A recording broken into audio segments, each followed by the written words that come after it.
There's so much clapping in Game On, Yeah, right? yeah. My Fitbit gets like 8,000 steps in 45 minutes because my hand is clapping a lot. Right. Which is always a little bit of cheating. Well, yes. It's funny because I play drums every once in a while. Whenever I play drums, my watch is like around the exercise goal. Totally. I'm like, I didn't really exercise that much. I just moved my arms a lot. It is technically And sometimes cheating. when I haven't quite hit my exercise goal, I'll like do this. You ever do?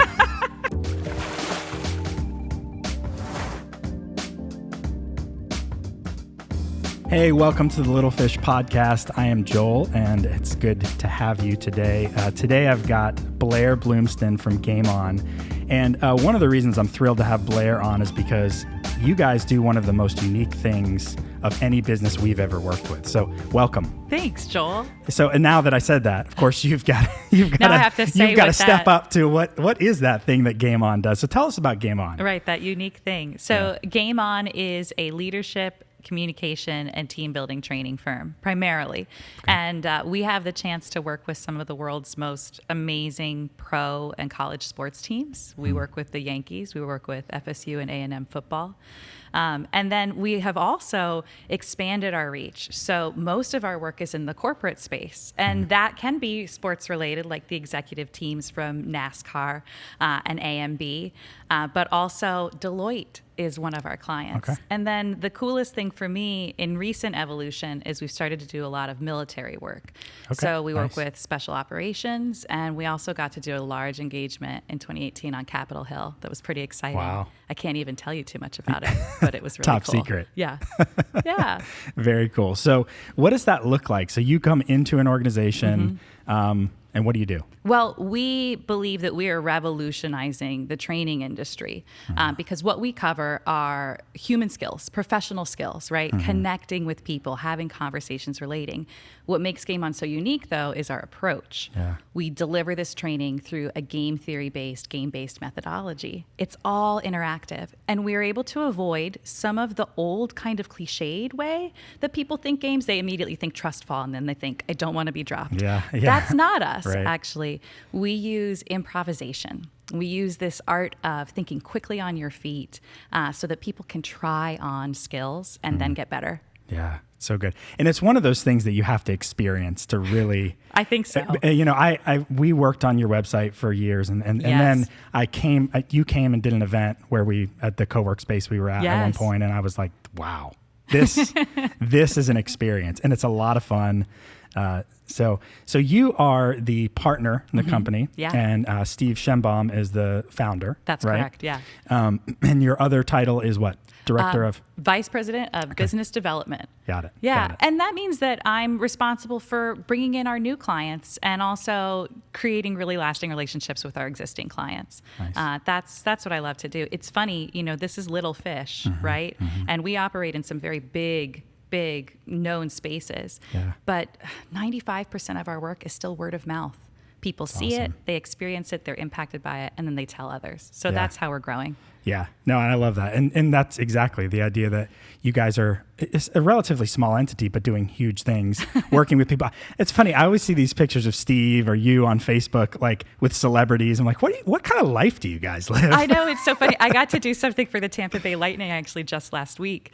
And, you know, we do our best to put images out there and maintain social media. It's important. It's how we connect. Right. But it's this inner struggle. Because it's also like, is that authentic? So at the Lightning last week, I did have an authentic Blair moment because there was no ice on the ground, but I went out and pretended to be a figure skater. And now there's this epic picture on Facebook of me, arms in the air, and people are like, are you skating? I'm like, no. But you had the skates on. I didn't. I just had booties on. Okay. You know, I had boots on. But Gotcha. So there's that perception reality thing. Right. But yeah, we certainly have the chance and have fun with it when we get to be on a big platform. That's very cool. Yeah, you guys have a lot of fun. All right, I want to talk a little bit about the business side of things. Yeah. So how long has Game On been around? 22 years now. Really? Yeah. The company was founded in Los Angeles in 97, working with Pete Sampras. And then we moved to Bradenton, where we are now based because of a relationship with IMG Academy, the large sports boarding school. And I've been with the firm for 15 years. Okay. Yeah. Wow. Time flies. It does. It does. It's actually a kind of a cool origin story personally. And I think it aligns with how Game On's grown. So I began as an intern right? Okay. I Nice. got the job the way a lot of people get jobs, through a family connection. My cousin was at IMG as the head of the elementary school and met Steve, who had moved the company there to create a leadership training component for the athletes. And for me, you know, as a 23-year-old theater major, that's my background, is in performance. I studied at NYU and Marymount Manhattan.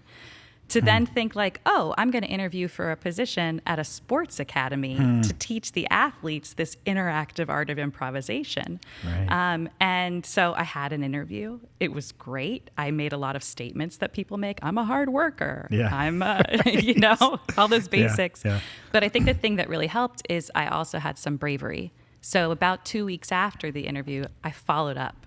And I didn't follow up with an email or a text. I called Steve and I said, hey, I just wanted to close the loop. He said, I can't believe you're calling me right now.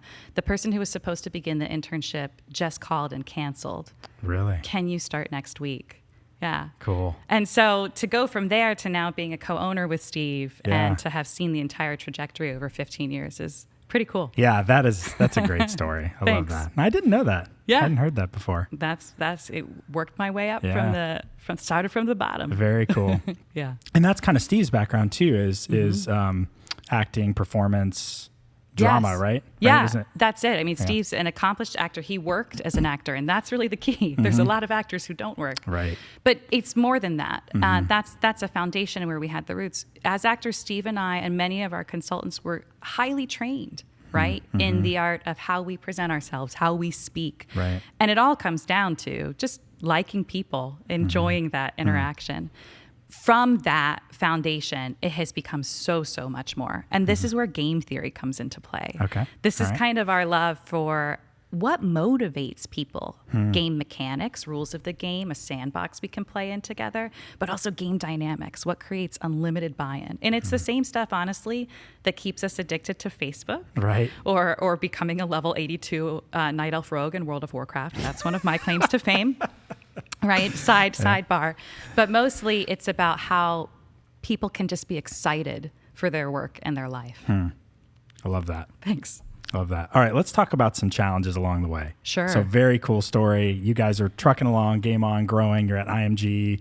Then you kind of go off on your own, right, at some point. Yeah. What's a challenge in running a business of your size that really sticks out to you, that you've kind of gone through, overcome? Tell us about that. Yeah, it's two things. The first is that the industry is changing lightning speed, right? So where Game On started is, we call it TLC, Teamwork, Leadership, and Communication, and that's still a core of what we do. Okay. We've seen the industry need grow. So we've begun programs on workplace rights, anti-harassment programs. Of course, inclusion is really core to the heart of where we are. And then a huge industry change toward well-being programs, holistic programs, and not just fitness, nutrition. That's also important, but some programs that work on people's mindset, their sense of purpose, right? And that sense of community. So Game On, emotional well-being and totally mental well-being, right? So Game On has had to.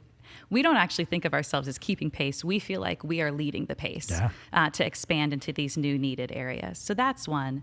And then the second is scale, right? You know, we are a mighty team, and I think that sometimes externally our perception is that we are a very, very big entity.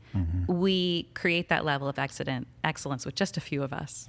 And we want that. We want quality on our team. But then getting to scale, 2019, almost 2020, it's got to go digital. So that's our new frontier that we've just entered into. Yeah. So what you've been doing up to this point is a lot of traveling, right? A lot of the on-site work with all the different organizations, sports teams, whatever. So what's the new phase? You set us up, so now you've got it. I'll take you there, Joel. Yeah. So, we've been a live training firm for these 22 years, and live will not go away. In fact, the more that we are connected through tech, that live is such a breath of fresh air. But we just can't reach as many people as we want to. And we can't reach as many diverse audiences. A lot of the investment that Game On picks up is executive teams, high-level manager teams, directors. So we also care about other people in the ecosystem, young career professionals, right? People who are about to hit that next level. So we just recently created Level Up You. Okay. our masterclass online. It's 5 modules, 12 hours of content, and it's all video based. Nice. Right? So this is a way for us to reach a broader audience, scale our impact, and without diluting, right? That's a big deal. We don't want it to be a shade of what Game On is known for, but we feel like we've cracked a really cool code, and now people can have the content in the palm of their hand. Yeah, and what does that content cover?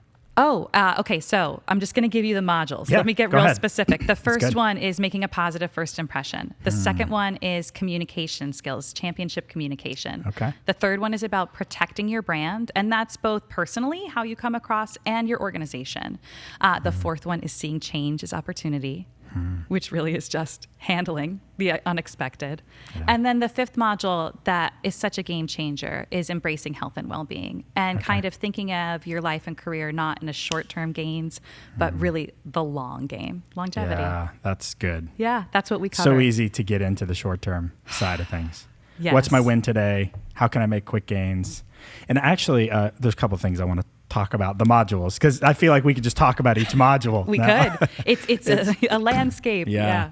But one thing, I see the trend a lot of how can I scale quickly when you talk about scale, and then, not thinking as much about what that long-term gain looks like when you're running a business specifically, or you're building a personal brand. And there's a lot of pressure around that. So what's some of the things that you pull out of that in that module? This is why I love being an entrepreneur. Yeah. This is why I love that there's not really a roadmap for what we're doing. We are creating the map. Right. That push-pull of scale and not diluting. For us, it was that we pulled the bowstring back for about 1.5 years. And we really allowed the idea of our new vision to simmer. We didn't force it. We didn't rush it. We also didn't procrastinate too long. A 1.5 years was getting ready to be go time. So I think it's just about fighting for quality in a world that's full of a lot of noise. Just so much noise, so much distraction. Yeah. Our core values were keeping it authentic and real, and then making sure that we always had an applicable skill, something somebody could do immediately. Yeah, and the quality, you're right about a lot of noise. There's just a lot of content out there, a lot of junk. And some of it's good, but there wasn't a lot of thought put into it, just because there's this pressure to I've got to get the next thing out on social. I've got to push out the next thing to my audience or not audience. Yeah. So that's a good reminder. I think even for me, one good thing about this podcast is I get a lot of personal advice too. Sure. It's a bonus. Yeah. So that's cool. Now back to the first module, you said, how do you present yourself? What was it? Making a positive first impression. That kind of goes back to your roots with Game On. I remember when people ask me what's Game On, for some reason, the first thing that comes to my mind is, you guys started as helping athletes, maybe celebrities, present themselves on cameras, like post-game interviews and stuff like that. That's right? it. Yeah, media training. Yeah. That's what we were doing. Because you may play really well in the game, but then the camera's in front of you and you're like, now what I do? It's intimidating. Yeah, right? Absolutely. Well, one of my clients that I worked with Steve alongside is Alex Smith. Okay. And we worked with Alex in 2005, right before he went #1 in the NFL draft. And at that level, of course, all of the boxes have been checked on his athletic ability. Yeah. So now it's how else does he present himself, right? And he signed an $80 million contract when he began. And Alex is wonderful, by the way. Yeah. He's going to be fine. Yeah, right. It's going to be okay. But he was able to use his platform and his voice for so much more. And, Game On's training for him was not training, practice, mechanics. It was, Alex, who are you? What do you care about? And what do you want to say? Yeah. And then how can you say that in a way that people will say right on? I love that. Yeah. And that's one of the things, and maybe we'll do as part of this podcast, we'll show a little clip of what you guys do. Great. Because again, you got to see it, you got to experience it. But it is so much confidence training. And I remember you guys still do the thing where you do takeaways. Yes, right? absolutely. So you do the live games, improvisation games, which is a lot of fun. It's a blast. And then you pull takeaways from those different. We've even evolved, and we call them good to do's now. Okay. So much training out there. All knowledge, right, is useful, but you have to implement it. So now we have a framework we call good to know and good to do, and a really excellent one, something you can wrap your mind around when we talk about well-being. Because I'm not a fitness guru. I'm a former ballerina. So I have that. But, I'm not going to say, like, let's do something with the TRX strap in the gym. Right. Here's something that we can do to improve our well-being. It's called 30 for 30. Okay. For the first 30 minutes after you wake up, resist the urge to look at your phone. And prior to going to sleep for at least 30 minutes, put your phone away and don't expose yourself to that blue light. Now, the actual recommendation is somewhere between an hour and 2 hours of this like silent type. That is not reality. Yeah. But we could fight for 30 minutes. So that's something our whole Game On team has implemented. And it seems subtle, but actually the results are profound. Now my morning is spent way more focused on my toddlers than on my emails. I'll get to the emails. It'll happen. Right. Yeah, because that email comes out. I mean, you really hit on something as being a business leader, an entrepreneur, a nonprofit leader. You've got all that pressure, right? As soon as you open that email, it's a Pandora's box. I mean, it could be, I've got everything done. Or it could be somebody complaining. Yeah. And you're reading that complaint. I don't know how many times I've done this. Read a complaint first thing in the morning, or this isn't working, or this website's broken. And then all of a sudden my mood is trash really the rest of the day. Yeah. And then I can't focus on anything. I'm mad at my kids. Yeah. It's kind of like that power struggle because on the one hand, we're fueled by our customers and our clients and who needs us. And I know if I say like the cell phone ding, all of the listeners right now have just heard the ding in their I just heard that. It's real. It's got us. It's like Pavlov's dog, right? Yeah. So what we're trying to do is find realistic ways to be intentional and choose.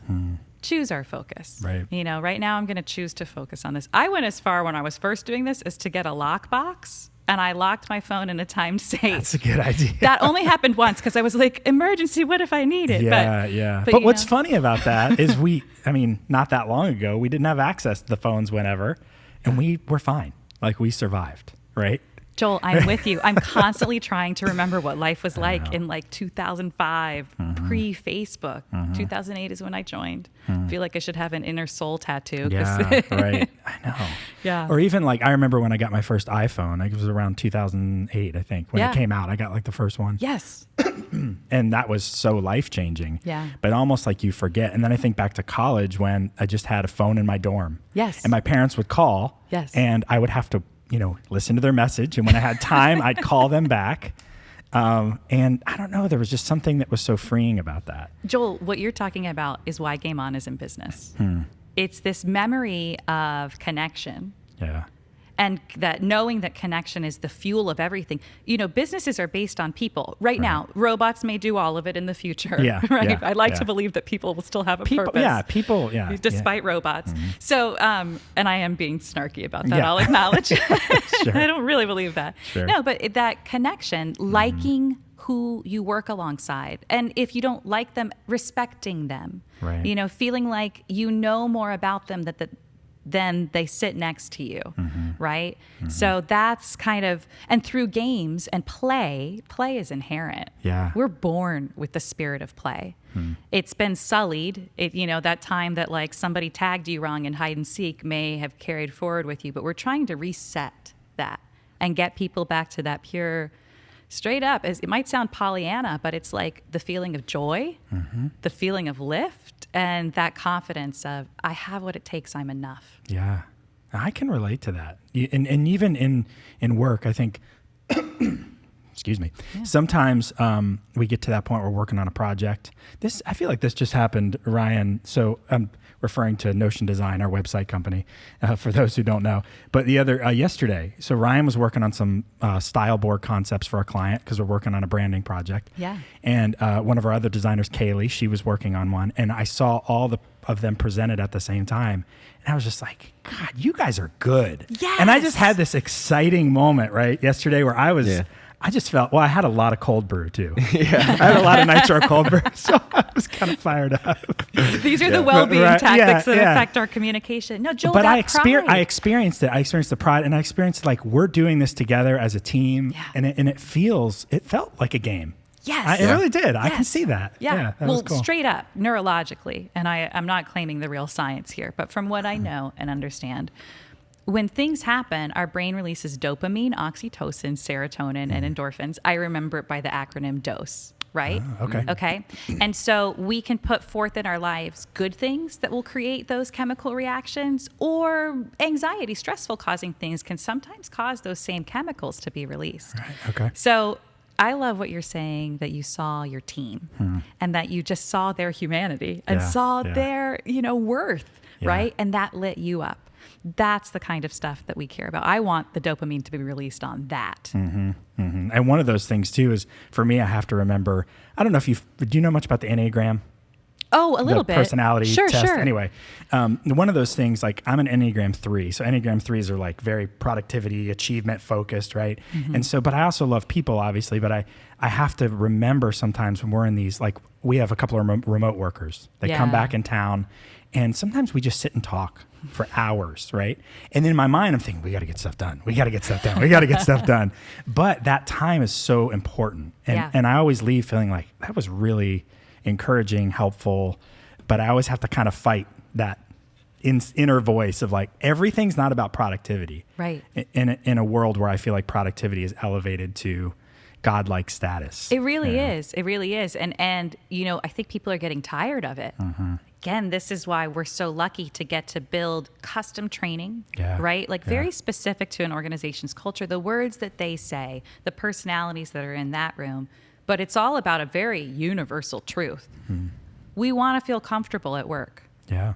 We want to feel like we're believed in. Yeah. And if those two things exist, you'll get people to take positive, creative risks. You'll get them to innovate and have new ideas. The status quo won't exist because people will feel so good and so connected, not just to one another, but then, of course, to the mission, to the work that the company's trying to do. I love that. So good. Companies like that too. Yeah. That's good stuff. Yeah. All right. If you had to kind of look back and talk to yourself 10 years ago, right? What would you say to yourself? In either personally, part of the business, however you want to phrase that. What does that look like for you? So, man, 10 years. First of all, I still think that 1990 was 10 years ago.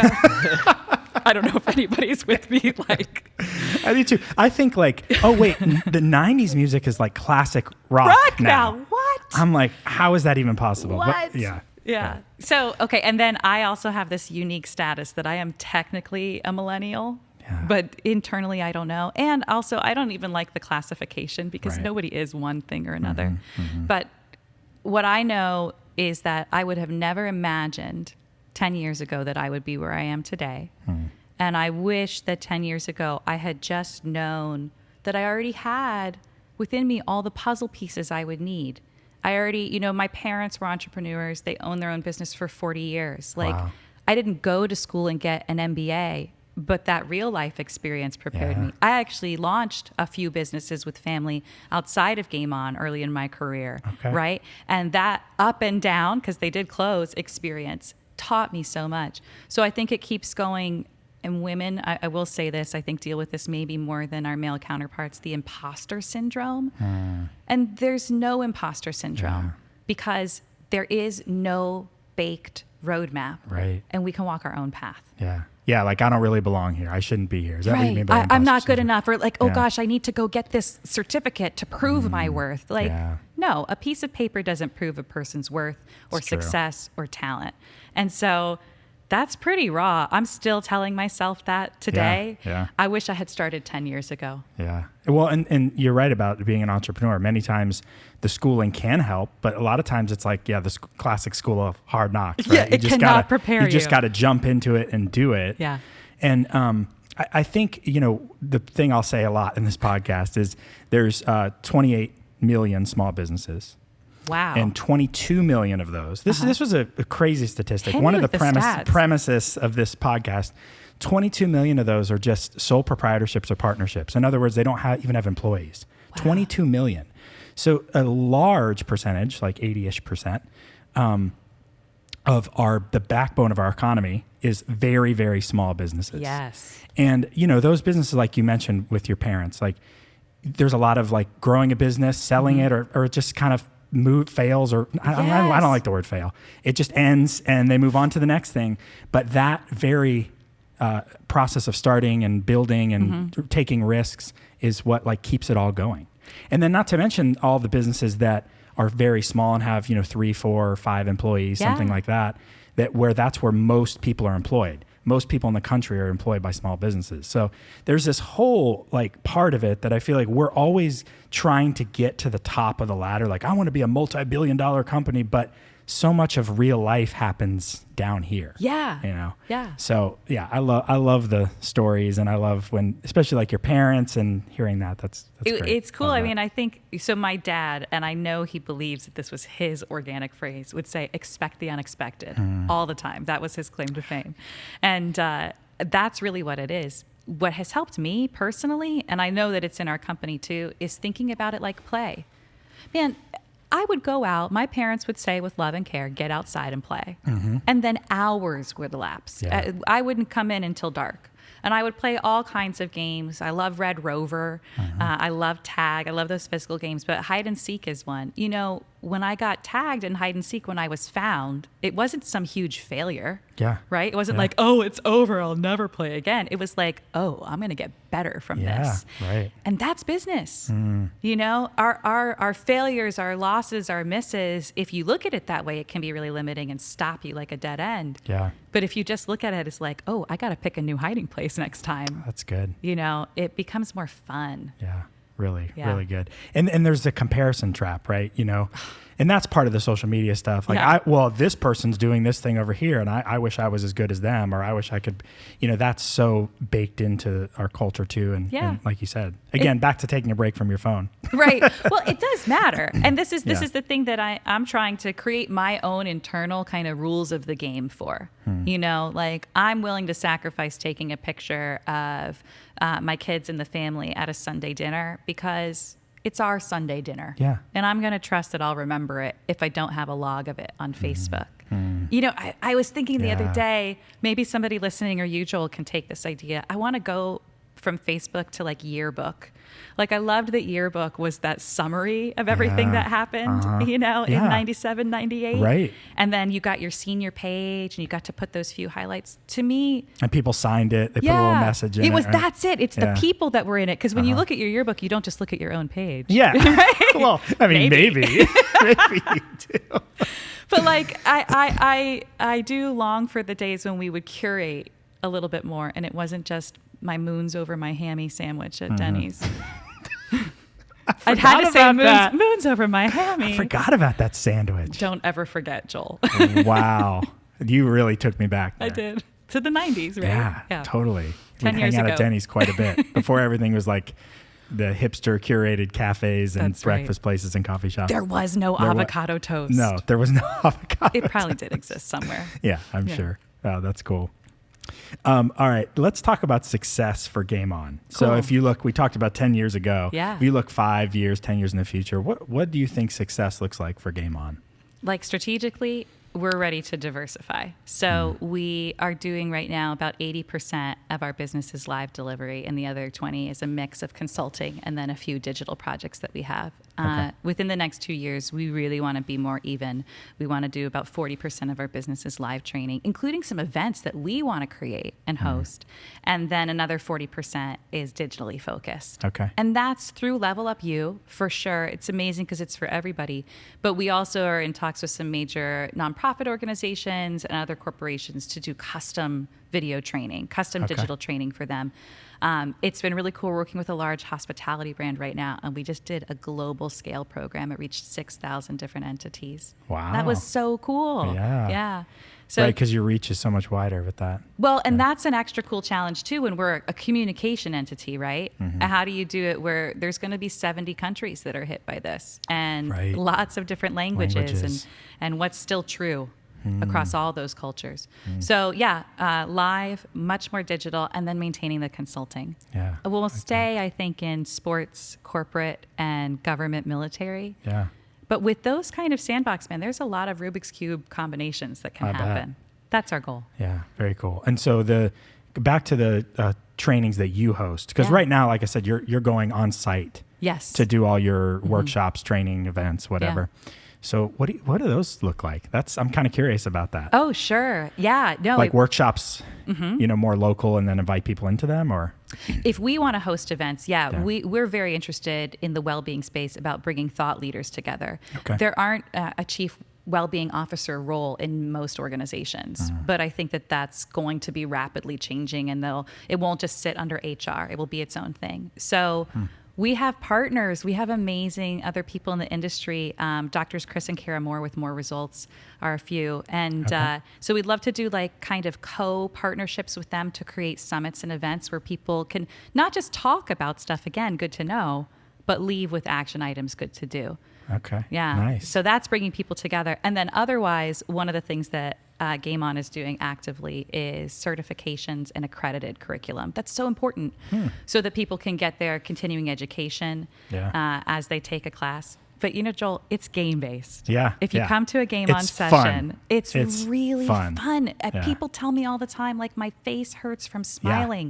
Yeah. Oh, yeah. It really does. And like, on a life perspective, I wish your face didn't hurt so that you were smiling more in your life. But like, no, I can't smile. I'm so serious all the time. Yeah. I'm glad to bring that moment of light. And through a game, through a 15 to 18 minute game, and then they're stacked one upon the other, like TED Talk, one right after the other. But with a game, people can try it out. They can get in their seat, up on the stage, and practice this skill. So that heart will always be there. Yeah. And one of my favorite things, now you've been to a couple of your events now, is you've got the cynical people that walk in the door.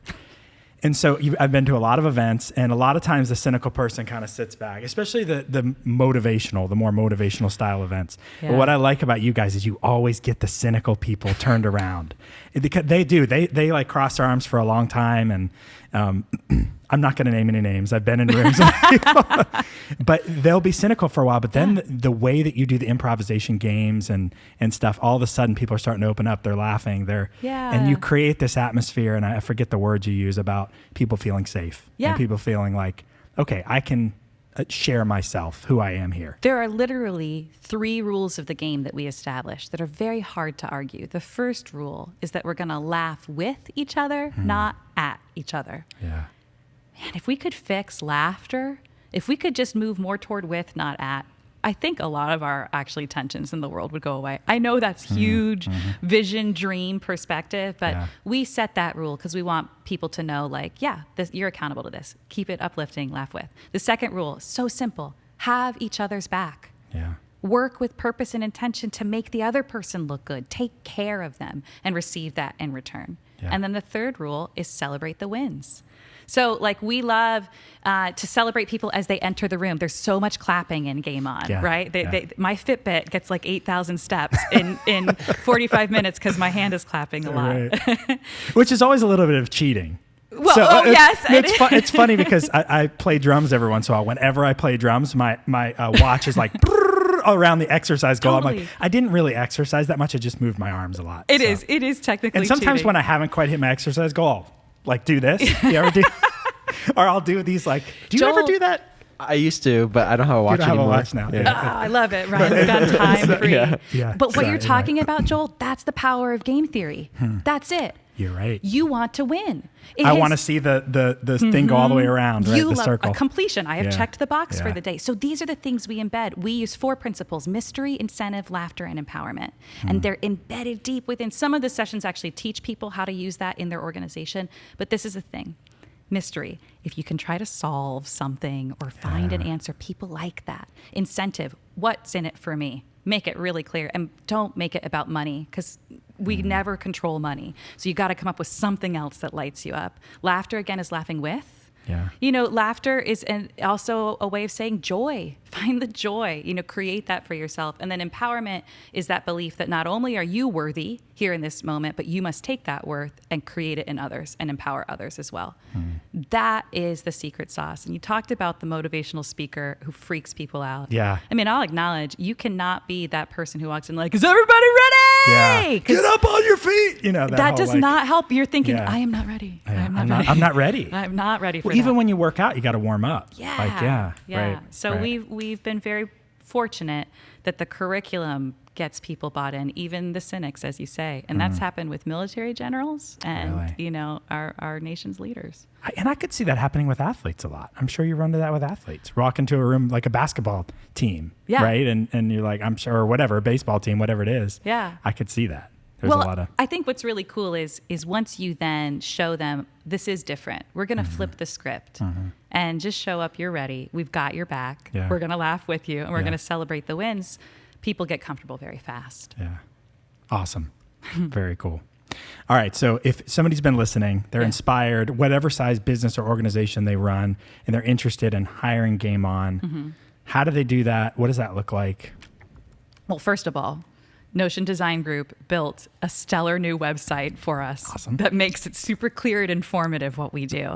The thing that I think a client can expect is ultimate customization, because though we have, program themes, right? We have well-being programs and we have leadership programs. It has to be tailored to the need of the client. So we always follow a 3-step process. We do kind of a discovery round, where we get to know their culture, what's in place, and what some of the challenges are. Okay. The second round is Game On goes to our library of curriculum, and we bake something just for that client. So it's always tailored, and that is now available digitally and, of course, in our live. And then the third phase is we get there and we knock their socks off. Yeah. Our kind of tagline is bring your team to life. And that's a lot of the feedback that we get from our clients. Yeah. People feel more enlivened after Game On. And nobody forgets a Game On event. That's nobody for true. Does. Yeah. I love it. Well, thank you, Blair, for sharing, for everything you shared. I mean, we could keep talking. I know we could. I know, Joel. This has been great. Trying to keep some sort of a time limit on this otherwise. But no, thanks for being on the show. And I love what you guys are doing. Ditto. Awesome. Ditto. Thank you so much. Yeah. I found it very insightful. You can really learn so much about yourself. We just had a lot of fun. I feel like I'm ready to conquer the world today. Our mission is to do our best to improve the world through purposeful and authentic engagement. Yes! And then I got Scottie Pippen and he gave me one of his championship rings. Yes! And then I sold it on eBay. Yes! Give me a hand. And when you move people, you see sides of their personality that they don't normally show. We're starving for authentic communication. We are starving for eye contact. We are starving for real conversations. It always goes back to how it made them feel, to get out of this place of complacency and really connect with the other people. Some of the best things about these games is creativity, flexibility, innovation. I love looking at people in the audience and thinking they have no idea where they're going to end up today. We present the game. We give you a tie back. You can use that tie back the second you walk out the door. I have never thought of myself as somebody that could be quick thinking on my feet. And today I discovered that I can do that. Something interactive like that gets the whole audience involved. It was really fun. Very innovative way to present it to people. I knew that we were going to learn a little bit about sort of team building experience, and it was in fact that, but it was so much more. When you have the spirit of support and the spirit of trust and the spirit of play and laugh with, not at, man, we can move mountains.